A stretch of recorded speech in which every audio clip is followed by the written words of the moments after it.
Let me firstly thank you, moderator, and let me also thank the All Africa Students Union for this invitation. It's a great honor for me, and I'll say why in a few minutes. Secretary General Peter Kodri, President Musab Mohammed Osman. I know that the moderator said that I prepare conflicting parties around the world or on the continent, and currently we are working with your country. So I was in your country 2 weeks ago, where we were meeting with the Prime Minister and the members of the Sovereign Council. So we are actively involved in your country in preparing parties for the ongoing political negotiations there. So I'm happy to see you here also as a young leader from Sudan. Professor Alabi, it was a pleasure talking to you earlier and also to share this platform with you. Let me start by saying that since I already gave away my generation by not switching on and unmuting myself, I should say that I come from also a earlier generation. 35 years ago, I was a student president here in South Africa during the state of emergency. We were still under the apartheid regime at the time, and we were fighting against the apartheid regime. Of course, we were led in prison by Nelson Mandela. And at the time, during the state of emergency, when I was a student president, we were told by our leaders in exile in our liberation movement that at that point in our history, to make the country ungovernable. So my mandate as a student leader was to lead the thousands of students onto the streets of our cities and to turn the place ungovernable. And I think we did it with excellence, so that not even 5 years later, the apartheid regime was dismantled, and we entered our negotiations to create a new South Africa, which came into being in 1994 with Nelson Mandela being elected its first president. Why do I raise this? I raise this because Ghana, where you are sitting now, Peter, where you are, Professor Alabi, was liberated in the 60s. Many African countries were liberated during that period. I think what many people don't know, Musab, is that Sudan was the first to be liberated. I think many people don't realize that. Actually, it was Sudan.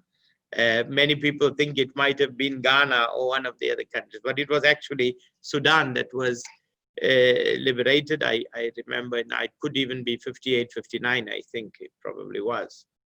So we had then a generation of leaders who attempted to reconstruct our countries.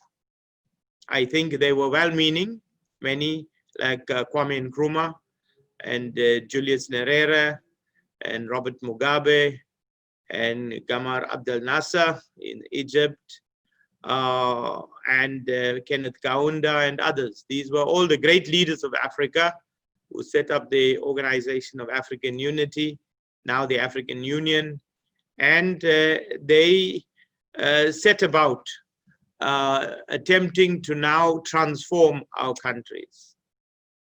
We have to say that almost 50 years later, as the African Union celebrated 50 years of liberation, the record is not a good one on the continent.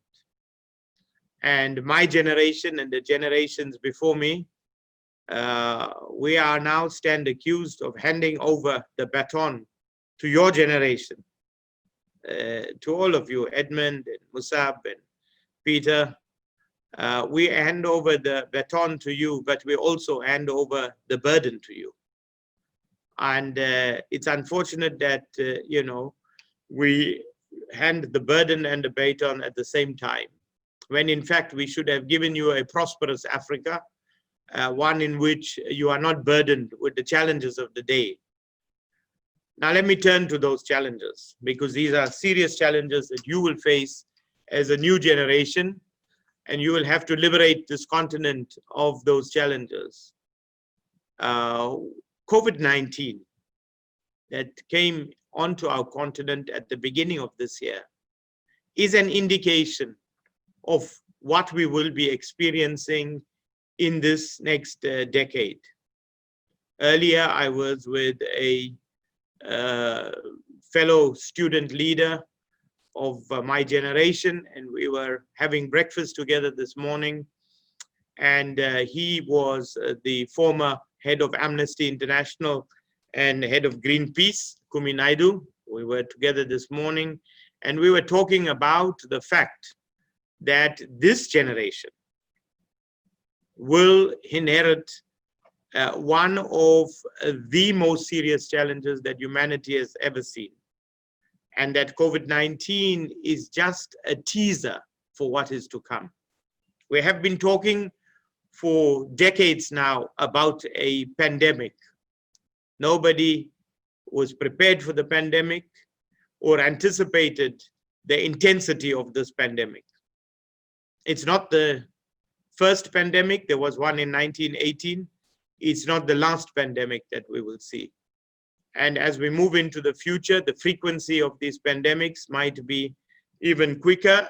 So you will be burdened with and saddled with more challenges.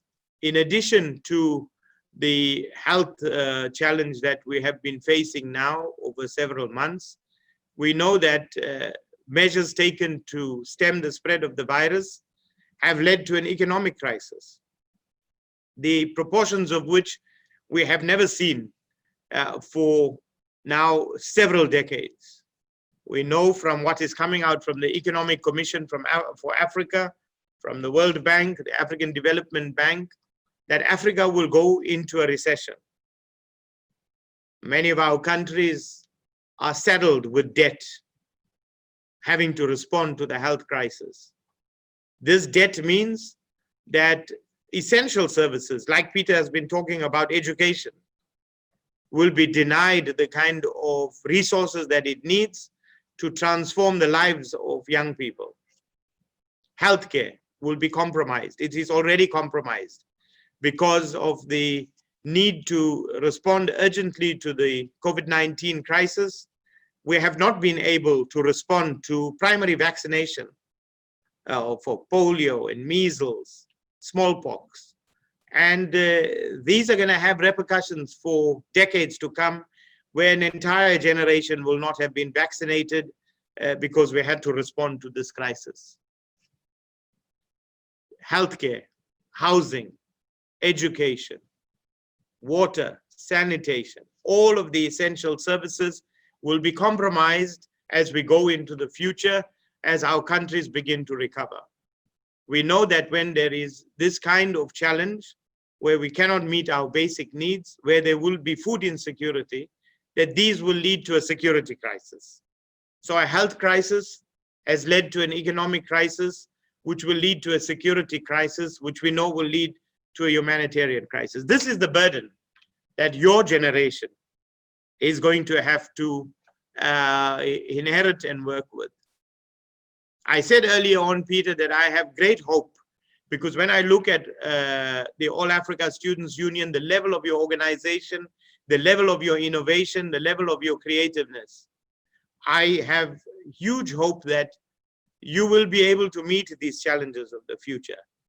And you talked earlier on, Peter, about making governments accountable. And I think we must. You must make governments accountable. You must hold my generation and the generations before me accountable for the use of your parents' tax money and the tax money that you will be putting out in the future, to make sure that it is used properly to benefit young people and to create an enabling environment for you. But I want to challenge you, Peter, and all of the young people who are listening to this today, to move beyond accountability to become the architects of the future. This is the first time in the history of humanity that a younger generation is able to teach an older generation because of the diffusion of technology across the world. You are the masters of technology. You are now the masters of innovation also. Just think about all of the instruments of technology in your possession.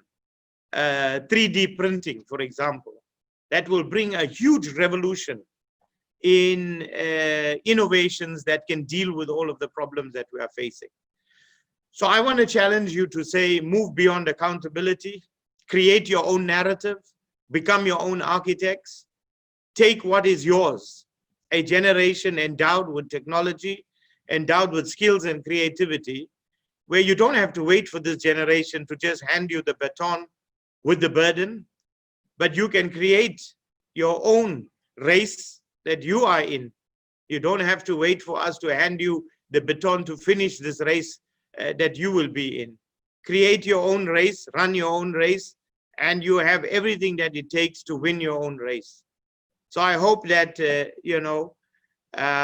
you will work with our generation, but that you will not just wait for our generation to hand over to you something that would become a huge burden and a challenge to you, but that you will start even before you receive that burden to begin to innovate and create a new future that will allow you to navigate the challenges that we will face in this decade and the decades to come.